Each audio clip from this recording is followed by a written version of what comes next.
टिंकू तूफान जी हैं, बहुत बढ़िया म्यूजिक डायरेक्टर और बहुत टैलेंटेड आदमी।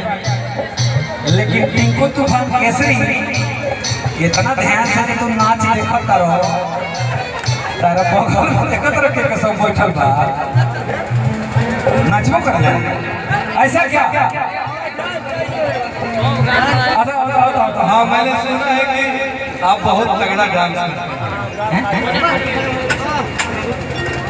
नहीं करो अगुआ ही बड़ा सा नाच है, तो आए लगे लोग तू लावा नाचे क्या बात है भाई। हम चाहते नहीं कि एक बार सम्मान कर ले। बिल्कुल प्लीज। और चुनमुन जी सभी कलाकारों को सम्मानित करा दीजिए और मंच पे तमाम कलाकार उपस्थित। अजीत आनंद भैया, कार्यक्रम अभी जारी है। चुन जी घी के लड्डू टेढ़ो वाला और बहुत ही प्यारी गायिका, सुपरस्टार गायिका